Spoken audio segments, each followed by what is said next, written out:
Hello दोस्तों, आप सभी को स्वागत है आपके अपने YouTube चैनल मैथ मनोरंजन पर। और मैं हूं मनीष कुमार। दोस्तों, आज हम लोग दो चर वाले रैखिक समीकरण से संबंधित कुछ पॉइंट्स लेके आया हूं, जो कि एकदम बेसिक से समझाते हुए ऊपर की ओर जाएंगे। तो दोस्तों, इस वीडियो को अंत तक देखें और अच्छे लगे तो अपने दोस्तों के साथ शेयर करें, चैनल को सब्सक्राइब करें और बेल आइकन को दबाना ना भूलें, ताकि जितने भी नए अपडेट इस चैनल पर डाउनलोड हो या अपलोड हो तो आपका नोटिफिकेशन मिल सके। अब देखिए दोस्त, हम लोग पहले देख लें तो दो चर वाले रैखिक समीकरण किसको कहते हैं, बाद में युग्म के बारे में पढ़ेंगे। तो पहले आप ये देख लें दो चर वाले रैखिक समीकरण किसको कहते हैं। युग्म के मतलब होता है जोड़ा, ऐसा ऐसा दो समीकरण रहेगा तो उसी को हम लोग युग्म कहेंगे। तो पहले ये देख लें कि दो चर वाले रैखिक समीकरण किसको कहते हैं। तो देखिए दोस्त, हम लोग दो चर वाले रैखिक समीकरण के बारे में जानते हैं। तो ax plus b y ax plus b y plus c बराबर 0, जहां ए बी सी जो है ना वो रियल नंबर रहेगा। क्या रहेगा? रियल नंबर रहेगा। ये उप समुच्चय का चिन्ह है, ठीक है। इसका मतलब हुआ ये जो जितना है ना रियल नंबर को हम लोग आर से सूचित करते हैं, ये वास्तविक संख्या होती है, ठीक है। और वास्तविक संख्या, प्राकृतिक संख्या, पूर्ण संख्या, परिमेय संख्या, अपरिमेय संख्या सभी के सम्मिलित रूप होता है, ठीक है। तो इस तरीका से ए का बी और सी का मान कुछ भी हो सकता है, कोई भी संख्या हो सकता है, रियल नंबर है तो। तथा ए का मान 0 के खाली बराबर नहीं होना चाहिए। ए और बी का मान जो है 0 के बराबर नहीं होना चाहिए के रूप के समीकरण को दो चर वाले रैखिक समीकरण कहते हैं। अब ये दो चर वाले कहला लग गया, दो चर वाले। तो इसमें देखिए दो चर राशि है, एक एक्स है और एक वाई है, ठीक है। इसमें दो गो चर राशि है, एक तो एक्स है और दूसरा वाई है, इसीलिए इसका नाम पड़ गया दो चर वाले, ठीक है। अब रैखिक इसका ला पड़ा, तो रैखिक के मतलब होता है एक लाइन में खींचने वाला, ठीक है, एक रेखा। ये जो समीकरण है सिर्फ एक ही रेखा खींचने को कहेगा, ठीक है। यानी इससे अधिक एक ही रेखा खींचा जा सकता है, इसीलिए इसका नाम पड़ गया रैखिक, ठीक है। तो क्या पड़ा? दो चर वाले रैखिक, आई जो क्या है समीकरण है, इसीलिए इसका नाम पड़ गया समीकरण, ठीक है। तो हम लोग ये जाने आज दो चर वाले रैखिक समीकरण किसको कहेंगे। तो a x plus b y plus c equal to 0, जहां ए बी सी जो है वो रियल नंबर यानी वास्तविक संख्या आता था। ए का मान 0 के बराबर नहीं होना चाहिए और बी का मान 0 के बराबर नहीं होना चाहिए के रूप के समीकरण को दो चर वाले रैखिक समीकरण कहते हैं। जैसे में क्या हो सकता है, तो देखिए जैसे में होगा 2x प्लस 3y बराबर 5, हो सकता है कि नहीं हो सकता। इस तरीके ये सब दो चर वाले रैखिक, देखिए इसमें दो चर है x और y, ठीक है। अब क्या हो सकता है, तो 3x प्लस √2y प्लस 5 बराबर 0, इस तरीका से भी हो सकता है, कुछ भी हो सकता है, कोई दिक्कत नहीं है। आगे फिर x प्लस y बराबर 0, ये भी हो सकता है, कोई बड़का बात नहीं है। तो ये सब जो समीकरण है वो दो चर वाले रैखिक समीकरण है, ठीक है। अब हम लोग ये देखें इसके हल कितने होते हैं, बहुत ही इंपॉर्टेंट रखता है, ये मायने रखता है, जो कि ऑब्जेक्टिव में बहुत सारे क्वेश्चन पूछता है। तो बताइए कि दो चर वाले रैखिक समीकरण के कितने हल संभव होते हैं, ठीक है। क्या कहेगा? दो चर वाले रैखिक समीकरण के कितने हल संभव होते हैं। तो बहुत सारे आदमी क्या करते हैं, बहुत सारे स्टूडेंट्स क्या करते हैं, उसको या तो एक मार देते हैं ना तो दो मार देते हैं, ज्यादा मार देते हैं, लेकिन इसका मतलब नहीं जानते हैं कि क्यों एक मारते हैं, क्यों दो मारते हैं। तो सबसे पहले हम लोग ये देख लें इसका हल क्या वो संभव है, ठीक है। कोई एक समीकरण ले लेते हैं, जैसे 2x प्लस 4y बराबर 8, ठीक है।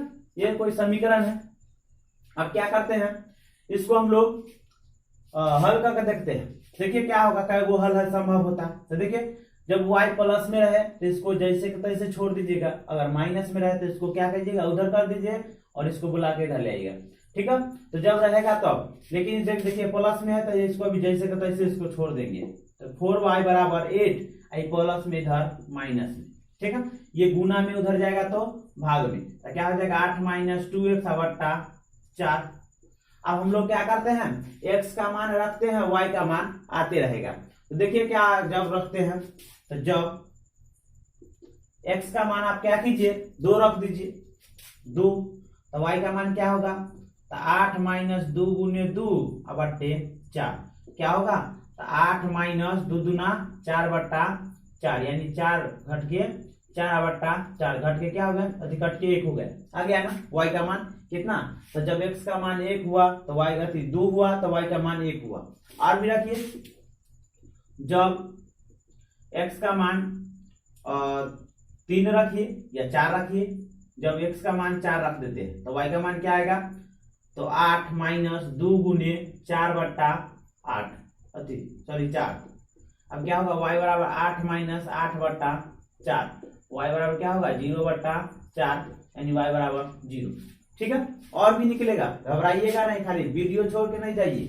देखिए अगला फिर क्या है, तो जब x बराबर एक तो माइनस और में रख दीजिए, देखते हैं माइनस में सक्सेसफुल होता है कि नहीं।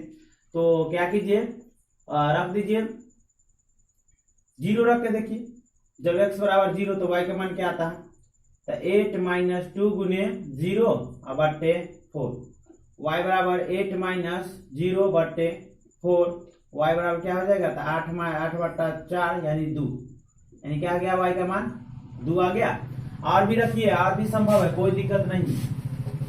देखिए और क्या हो सकता है, तो जब x बराबर एक में रख देते हैं माइनस 2, देखते हैं क्या आता है, तो y बराबर 8 माइनस 2 गुने माइनस 2 बट्टे 4, y बराबर 8 माइनस माइनस माइनस प्लस 4 बट्टे 4, तो y बराबर कितना हो गया 12 बट्टे 4 यानी 4 तिया 12, y बराबर 3। तो दोस्तों देखिए एक ही समीकरण का कितना हल जाते और भी निकलेगा, ठीक है, अनगिनत हो सकता है, कोई दिक्कत नहीं है। तो हम लोग ये सीखे दो चर वाले एक रैखिक समीकरण, ठीक है, दो चर वाले एक रैखिक समीकरण के कितने हल संभव है, तो क्या कहिएगा, अनगिनत हल संभव है। ठीक है, दो चर वाले रैखिक समीकरण के कितने हल संभव है, तो अनगिनत हल संभव होगा। ठीक है, जो कि ये ऑब्जेक्टिव में पूछता है, दो चर वाले रैखिक समीकरण के कितने हल संभव होते हैं। ठीक है, तो क्या कहिएगा, तो अनगिनत हल संभव। अब देखिए दोस्त अगला क्वेश्चन क्या है, कहता है 2x minus 2x plus Y minus 4 equal to 0 का आरेख खींचे। अब देखिए जब दो चर वाले रैखिक समीकरण रहता है तो उसको हम लोग आरेख कैसे खींचेंगे। तो सबसे पहले आपको x और y का मान निकालना पड़ेगा। ठीक है, सबसे पहले आपको x और y, क्योंकि जब तक ना हमारे पास कोई बिंदु आएगा, क्योंकि हम लोग आरेख यानी ग्राफ खींच सकते हैं, कम से कम दो बिंदुओं के बीच की दूरी ना हम लोग मापते हैं। तो जब दो कम से कम किसी भी एक रेखा खींचने के लिए कम से कम दो निश्चित बिंदु होनी चाहिए। जब तक न दो निश्चित बिंदु होगा तब तक हम लोग कोई रेखा का निर्माण नहीं कर सकते। तो सबसे पहले इसमें हम लोग को क्या करना पड़ेगा, दो बिंदु ढूंढना पड़ेगा। तो देखिए बहुत आसान है, देखिए देखते रहिए खाली video. 2x plus Y minus 4 बराबर 0। ठीक है, अब इस तरीका से हम लोग क्या करते हैं, इसको 2x प्लस वाई, आई माइनस में इधर आएगा तो प्लस में, आइए प्लस में इधर आ जाएगा तो माइनस में, तो 4 माइनस 2x। ठीक है, अब इसके पास कुछ नहीं। अब हम लोग क्या करेंगे, तो जब x बराबर आप 0 रख दीजिए तो y बराबर क्या आएगा, तो 4 माइनस 2 गुने 0, y बराबर 4 माइनस 0, y बराबर क्या आ गया 4। तो इस तरीका से एक तो प्राप्त हो गया। दूसरा देखते हैं,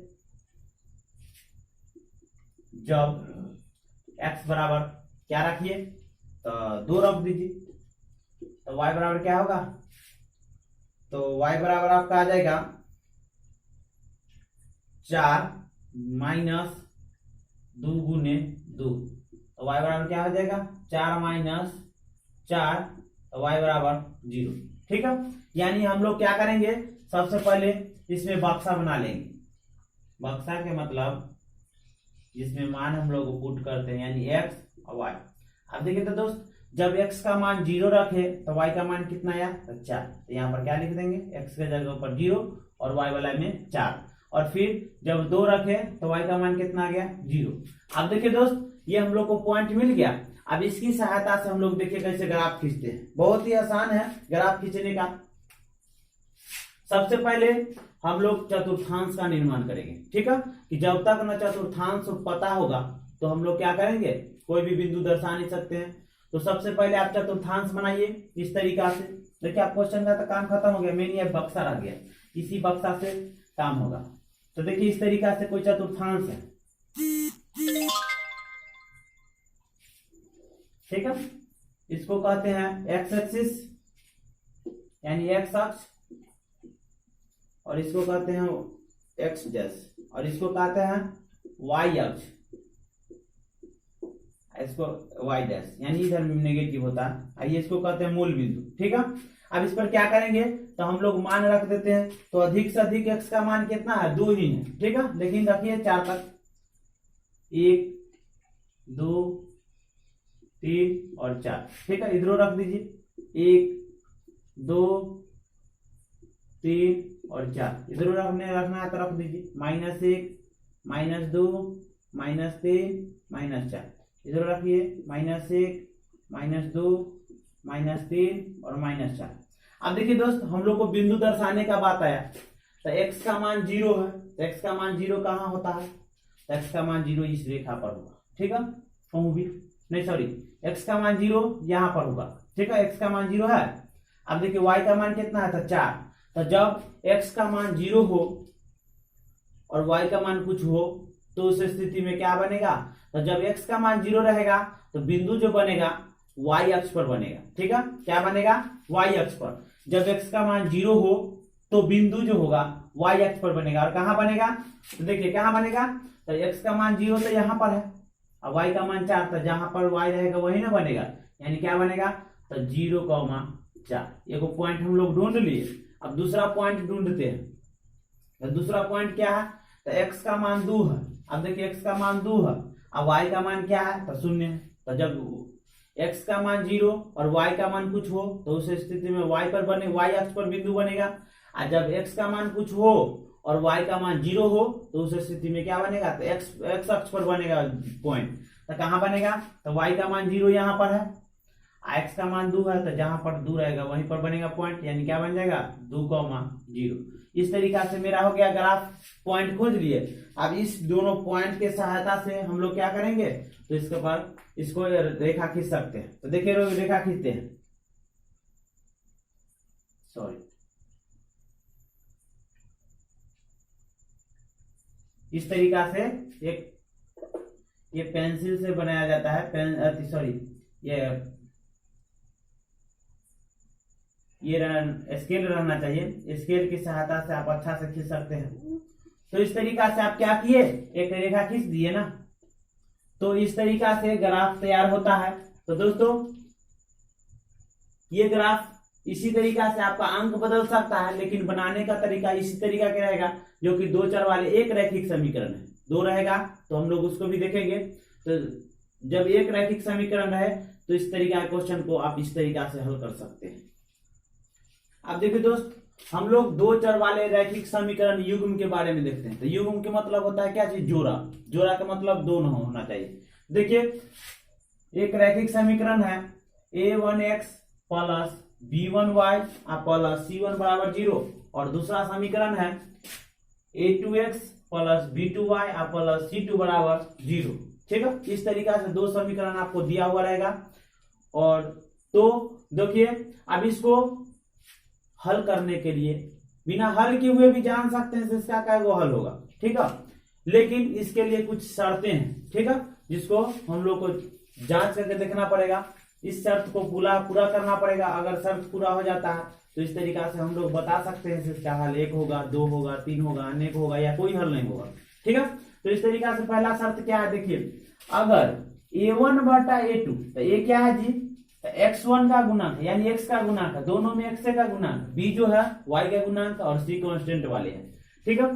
तो यदि यह a1 बटे a2 अगर b1 बटा b2 के बराबर नहीं होगा, ठीक है, इक्वल टू नॉट है, जब a1 बटा a2 और b1 बटा b2 के बराबर नहीं होगा तो इस स्थिति में समीकरण के अद्वितीय हल। अद्वितीय का मतलब होता है एक हल, ठीक है, अद्वितीय हल होगा इस समीकरण, इस स्थिति में समीकरण युग्म के अद्वितीय हल होगा। अद्वितीय का मतलब एगो हल, और इसका ग्राफ कैसा होगा, तब प्रतिच्छेदी इस तरीका से क्या करेगा, एक रेखा दूसरी रेखा को काटेगा, ठीक है। तो इस स्थिति में इसका ग्राफ जो होगा वो प्रतिच्छेदी होगा। और कहता है कभी कभी कि इस समीकरण, ये जो समीकरण युग्म दिले उसका प्रकृति कैसा है, ठीक है, विरोधी है कि आश्रित है कि अविरोधी है, इस तरीका से ऑब्जेक्टिव में पूछता है। तो जब प्रतिच्छेदी ग्राफ बनेगा तो उस स्थिति में प्रकृति जो होगा ना अविरोधी, यानी उसका मान निकल सकता है, ठीक है। तो हम लोग क्या देखें, a1/a2 = नॉट b1/b2 होगा। तो उस स्थिति में समीकरण के दो चर वाले रैखिक समीकरण युग्म के एक हल संभव होगा, और इसका ग्राफ जो होगा वो प्रतिच्छेदी होगा एवं प्रकृति जो होगा अविरोधी होगा। फिर दूसरा शर्त क्या है कि a1/a2 = b1/b2 = नॉट c1/c2, यानी a1/a2 बराबर b1/b2 होना चाहिए और c1/c2 के बराबर नहीं होना चाहिए। तो इस स्थिति में समीकरण युग्म के एक भी हल संभव नहीं, यानी एक भी हल नहीं होगा, ठीक है। इस तरीका से कोई पॉइंट नहीं कटेगा। तो इस स्थिति में समीकरण के एक भी हल संभव नहीं होगा, और इसका ग्राफ जो होगा ना एक दूसरे के समानांतर होगा, इसे यानी एक दूसरे को कहूं अनंत तक भी बढ़ाएंगे तो एक दूसरे को काटने वाला नहीं होगा, ठीक है। और इसका प्रकृति जो होगा ना विरोधी, विरोधी के मतलब विरोध करने वाला, ठीक है, यानी रास्ता में प्रतिरोध उत्पन्न करने वाला, ठीक है। तो इस तरीका से हल इसका एक भी संभव नहीं होगा, और इसका ग्राफ जो होगा वो समानांतर होगा, और प्रकृति जो होगा वो विरोधी होगा। कब, जब a1/a2 = b1/b2 = नॉट c1/c2, ठीक है। अब हम लोग तीसरा शर्त देखते हैं क्या है।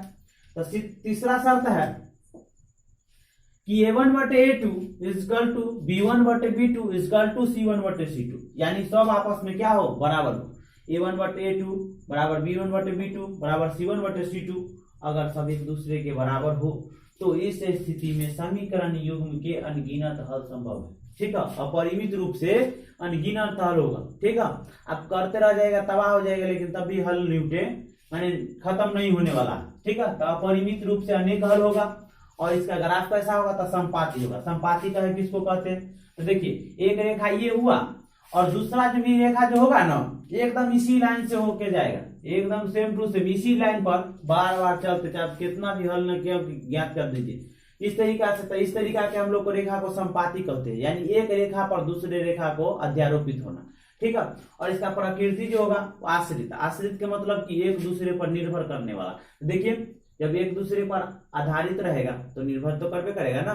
तो इस तरीका से हम लोग यह जाने से दो चर वाले रैखिक समीकरण के हल शर्तों पर निर्भर करता है। तो पहला शर्त, दूसरा शर्त और तीसरा शर्त, जो कि आपको याद करके रखना पड़ेगा कि अगर 5 नंबर में क्वेश्चन पूछे तो हम लोग पहले ही जांच कर लेंगे इसका ग्राफ कैसा बनेगा। अगर उस तरीका के ग्राफ आ गया तो बुझे मेरा ग्राफ एकदम सही है, 5 नंबर लाइक हो गया। अगर नहीं ग्राफ सही हुआ तो 5 नंबर गया, ठीक है। और इस तरीके के क्वेश्चन को ऑब्जेक्टिव में पूछा जाता है। अब देखिए दोस्त, हम लोग क्वेश्चन से समझते हैं से कब, यानी इस समीकरण का हल कैसा होगा, यानी हल कितने होंगे, प्रकृति कैसी होगी और आरेख कैसा बनेगा, ठीक है। उसके बाद इसका भी वही बात सबको देखते हैं जांच कर क्या होता है। देखिए तो हम लोग सबसे पहले जांच करते हैं। देखिए x1 का जो पहला समीकरण होगा वो a1 होगा, a2 होगा, a3 होगा, ठीक है। फिर a2 होगा, b2 होगा और c2 होगा, ठीक है। इस तरीका से हम लोग इसमें a1 b1 c1, इसमें a2 b2 और c2, ठीक है। अब हम लोग क्या करते हैं, इसको जांच कर लेते हैं। तो क्या हम लोग देखते हैं, इसको लिख देते हैं 2/1, क्योंकि इसका x का गुणांक 2 है, इसका x का गुणांक कुछ नहीं तो 1 है। और फिर देखिए था इसका y का गुणांक 2 है, अति 3 है, इसका गुणांक क्या है तो -1 है, तो -1। इसका क्या तो 12 है और 1 है। अब देखिए दोस्त ये कटने वाला तो है नहीं, तो देखिए ये आपस में क्या होगा, बराबर नहीं होगा, ये भी आपस में बराबर नहीं होगा। अब देखिए हम लोग क्या जानते हैं कि a1/a2 = नॉट b1/b2। तो जब a1/a2 = नॉट b1/b2 होगा तो इस स्थिति में क्या होगा, तो इस स्थिति में हल जो होगा ना वो एक होगा, यानी अद्वितीय होगा। ठीक है, हम लोग क्या जानते हैं कि a1 बटे a2 is equal to not b1 बटे b2। आगे देखने भी जाना है इसी को बराबर है कि नहीं, हमको तो सिर्फ यही a1 बटे a2 और b1 बटे b2 से ही मतलब है। ठीक है, कि a1 बटे a2 बराबर इजकल टू नॉट b1 बटे b2 होगा, तो उस स्थिति में हल क्या होगा, तो एक होगा। प्रकृति कैसी होगी, तो अविरोधी। क्या होगी, अविरोधी, यानी कोई विरोध करने वाला नहीं। और आरेख कैसा होगा, तो इसका आरेख जो होगा वो प्रतिच्छेदी होगा। ऐसा होगा, प्रतिच्छेदी होगा। ठीक है, अब इसको भी चेक करके देखते हैं। तो क्या है, इसको 2/1 लिख सकते हैं, यानी x का गुणांक 2 और इसका x का गुणांक 1। फिर इधर y का गुणांक 2 और इधर y का गुणांक 2, इसका 4 है, इसका 2 और इसका 8 और 3। ठीक है, इस तरीका से। अब देखिए, तो ये तो कर सकता है ना, 2 दूना 4। ठीक है, ये नहीं कर सकता, तो इसको हम लोग क्या लिख सकते हैं कि 2/1 और फिर देखो 2 कम 2 2 दूना 4 ना, तो 2/1 और फिर 8/3। अब देखिए दोस्तों, ये तो दोनों बराबर है, लेकिन ये क्या है, आपस में बराबर नहीं।